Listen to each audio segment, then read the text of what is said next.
I think it's become pretty apparent that Keir Starmer seems to generally dislike the native British population. But if you really want more evidence of this, you need look no further than the man that Keir Starmer decided should be the most senior lawyer in the country. And who did he pick for this role, the role of Attorney General? He picked his old mate, Richard Hermer. Now, Richard Hermer is a very interesting character because Richard, well, he's represented just about every anti-British interest you can think of. I'm completely serious. I'm talking about representing the IRA, the Caribbean in terms of their slavery reparations, a 9/11 planner, an Al-Qaeda terrorist who wanted to bomb Manchester, and even Shamima Begum. It's crazy. When we're going through these stories, I want you to keep in the back of your mind that Keir Starmer, when he appointed Hermer as Attorney General, absolutely would have known about all of this, and yet he still decided to pick him. Let's start with the last one that I mentioned there, Shamima Begum. Yes, Shamima Begum is the girl who left the UK to join ISIS and become a jihadi bride. While she was there, she had her citizenship, her British citizenship, revoked by the UK government. Now, since ISIS is no longer really a thing, she's effectively found herself stateless in a refugee camp and has since been making several legal bids to try and get her British citizenship back and return to the country. And who was only too happy to jump in and try and lend her a hand in doing this? Yeah, Richard Hermer, of course. Now, fortunately, he was unsuccessful during the time that he was representing her. But really, how long can we expect that to go on for? Because now you have Richard Hermer as the most senior lawyer, a progressive, liberal, woke lawyer, advising Keir Starmer, a progressive, liberal, woke lawyer. And those seem to be the two people running the government at this point. I suspect, and I don't want it to be true, but I suspect that Shamima Begum may well be heading back to the UK sooner than people realise. Here's an interesting one for you, the case of Abed Nasir. Now, you may not have heard of the name Abed Nasir, and that's thankfully because his terror attack, which he was days away from committing in Manchester, was foiled by MI5. And of course, he was picked up, he was arrested, but who ran to his defence, do you think? Yeah, of course, it was Richard Hermer, and he described MI5's case as far-fetched and pitiful. And this worked because the Director of Public Prosecutions, a Keir Starmer, then declined to prosecute Abed. Unfortunately, Abed Nasir's story doesn't really end there, because when SEAL Team 6 raided Osama bin Laden's compound, they took all of his hard drives. And on those hard drives was, of course, a lot of incriminating evidence. Names and the entire network of Al-Qaeda was discovered. And guess whose name popped up? I'm kidding, it wasn't Richard Hermer. It was Abed Nasir. So the Americans demanded that we extradite him over to the US to face trial, which we did, we complied. And there, at a trial in New York, he was found guilty of a whole series of terror offences, including a plot to bomb the Arndale shopping centre in Manchester. Yes, the very same plot that Richard Hermer described as pitiful and far-fetched. Because of Hermer, and to an extent Starmer, we had to outsource our justice to America. And all I can say on this is God bless America, and thank you for doing the wet work and getting it done. Since we're on the topic of Al-Qaeda, why don't we take a look at another one of Hermer's former clients, a man named Mustafa al-Hussawi. Now, what did Mustafa do? Well, he was one of the masterminds behind 9/11, so a pretty serious guy, right? And he claimed that MI6 had been complicit in his torture in Guantanamo Bay between 2003 and 2006, whilst he was in US captivity. Okay, fair enough. And how exactly were MI6 complicit in his torture? Well, let me read from the Telegraph, just so you can understand the complicity. Court documents, seen by the Mail, accused the UK intelligence services of being complicit in his treatment, including by providing questions and/or information to US officials to put to al-Hussawi during interrogations. Okay, so because MI6 sent some questions that they wanted asked of Mustafa to US officials, we were complicit in his torture. Now, this claim is obviously completely insane. It's bonkers, right? But none of that seems to matter to Richard Hermer. He saw a problem that he could create for the British state.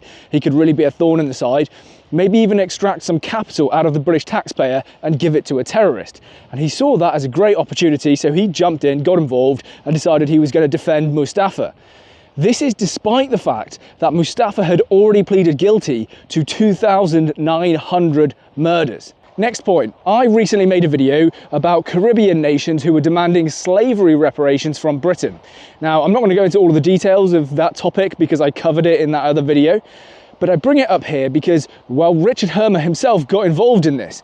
And you might be thinking, well, that's great. Surely he defended the British people against these absurd claims of demanding slavery reparations from 250 years ago. Not quite. You see, he worked with CARICOM, the Caribbean community, to build a case against the British state so that they could try and adjudicate this through international courts and try and extract capital out of the British people, their taxes, and send it to the Caribbean. Again, as he always seems to do, Richard Hermer took the anti-British side, or at least the anti-native British side, right? This just seems to be a pattern, a trend with him. And how much do you think they want, by the way? £18 trillion, which is clearly absurd. It's Diane Abbott sort of mathematics have gone into producing this figure. Totally insane. Even 2% of that amount would completely bankrupt Britain, but I guess Richard Hermer just doesn't really care. He's either doing it because he just wants the money, right? He just wants the paycheck, or he's doing it, I think, and I think this is why he's doing it, because he hates the British people, the British history and all of that good stuff, and he just wants to punish us. It's psychologically and philosophically driven. But I will let you make your own mind up about Richard Hermer. We're not done yet. Here's one for the slightly older generation. Gerry Adams. Now, for those who don't know, Gerry Adams was a member of the IRA, the Irish Republican Army. And the IRA, they conducted a series of bombing attacks and terror attacks against the British people. I should stress, by the way, Adams denies that he was ever a member of the IRA, but pretty much every scholar and historian agrees that he was. Anyway, why do I bring this up? Well, because one of the victims, or actually 3 of the victims of a bomb attack that was conducted by the IRA, they made a claim in court for damages against Gerry Adams for his role in the IRA. Which side do you think Hermer took to defending? Yeah, it wasn't the victims of the bomb attack, the anti-British bomb attack, of course not. It was Gerry Adams. You can't make this up. Just case after case after case, right? And I can't believe that this guy is our Attorney General now. This story with Gerry Adams actually runs a little bit deeper than this, because Adams and other former members of the IRA were trying to sue the British state over the last few years on the grounds that the minister who signed a document allowing them to be imprisoned was the wrong minister, okay? And so because of that technicality, that legal loophole, they could now sue the British government for unlawful imprisonment. Interesting. Now, as much as I loathe the Tories, they introduced some legislation that would have effectively just shut this off. They stopped it. They just weren't willing to allow IRA anti-British terrorists, right, to sue the British state for damages.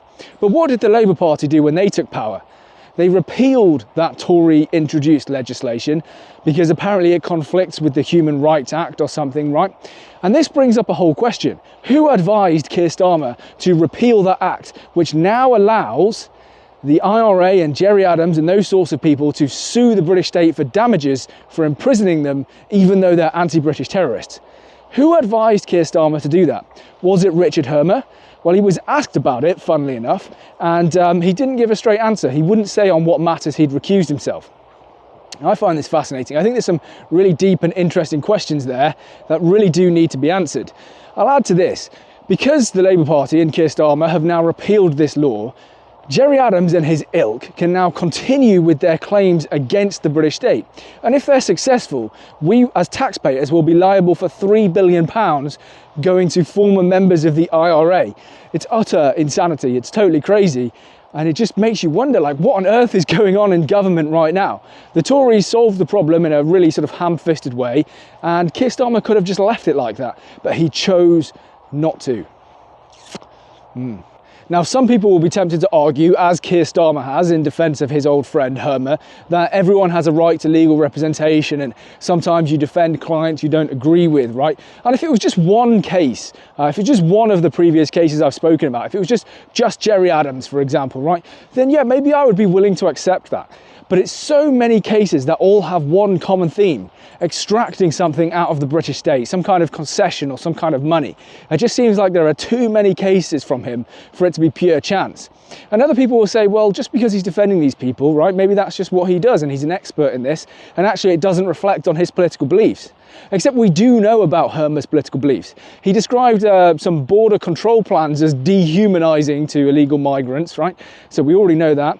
And then he described Just Stop Oil protesters as inspiring. But I wonder if he feels the same way about other protesters, like the Free Tommy protest that just took place. Does he find them inspiring? I suspect he probably doesn't. He certainly hasn't said so anyway. And we know what he did after the Southport incident, when he started throwing everyone, alongside his mate Keir Starmer, throwing everyone in prison for social media posts. Because yeah, you've got to remember, that was Hermer, right? That was him. So I'm very, very sceptical of those two criticisms, the idea that everyone has a right to defence. And even if you accept that, that's fine. He doesn't then have a right to become the Attorney General, okay? So he can continue doing that as a barrister, happy days. But Keir Starmer chose to make him the Attorney General. You have to remember that. Knowing all of the things he's said in the past, all of the people he's represented, Keir Starmer made him the Attorney General. Now, there is a small glimmer of hope in all of this, which is that some senior members of the Labour Party, MPs and ministers and lords even, are really starting to question why Hermer was made the Attorney General. And the answer, I think, is quite simple. There's two reasons. First of all, he donated to Keir Starmer's leadership campaign, so that will have helped. But second of all, it's just the chumocracy. He was Keir Starmer's friend for a really long time, and it's just jobs for the boys. Except in this case, the job happens to be being the most senior lawyer in the country. Now, it's a really big mistake. It's the kind of thing that the Labour Party for so long were rightly criticising the Tories for. Jobs for the boys and everything that happened over the COVID-19 PPE scandal with Baroness Mone. It's the chumocracy. It's like, oh, I know you, yeah, buddy, do you fancy giving me the Attorney General spot? Yeah, cheers, Keir. Utter madness. I'm sure they don't talk like that. They probably have the most boring legalese conversations you can possibly imagine. Anyway, clearly a lot of the senior members of the Labour Party are now starting to look at some of the cases that he's represented in the past and realise that it's just not politically savvy to have someone who has represented so many anti-British causes and then to make them a minister. It really, really, really casts doubt on Keir Starmer's judgment. As it should, quite frankly. I think it was Lord Glassman who said that Hermer was a arrogant, progressive fool, right? And he's a Labour lord. He sits in the same chamber as Hermer does now. So it's interesting. There is the possibility for change. People are clearly very frustrated, including within the Labour Party, not just you and me. And is it possible that Hermer ends up getting sacked? I think it probably is. He'll still have his place in the House of Lords, right? Because that's just granted now. So he's actually Baron Hermer, but I just refuse to call him that. And I'm just really curious what you guys think about this topic. I think it's pretty clear what's happened here. This guy was a really bad pick, not just because he's obviously anti-British, but also just politically. Like, it just doesn't make sense for Keir Starmer, who should be smarter than this, to pick someone. I mean, he must have vetted him, right? He must know the cases that Hermer has represented and worked on in the past. And he looked at them all and just thought, whatever, I don't care. And it makes you think, it really makes me think, like, Keir Starmer must just hate the British people, or he must think that the British people hate themselves so much that we'll be behind Hermer and think that Hermer is a good pick. But we're not, you know. I've managed to go through this entire video without calling him Harmer, by the way, which is what a lot of other people call him, but then people call Starmer Harmer as well, and it gets really confusing. I'm rambling, and I always do this towards the end of videos, and it's really not very helpful, and it doesn't give you any extra information, and it wastes your time, and it probably wastes a little bit of my time in editing as well. So I'm going to go, I'm going to love you and leave you. I just want to say I'm really grateful. The last few videos have all done really well, and that's all because of you guys, especially the people who click and watch the video as soon as it comes out. You have no idea how grateful I am. That tells YouTube that, hey, the video is doing well straight away. We're going to push this to more people. And yeah, everything's just going well. I'm very grateful to you guys, again, as I say.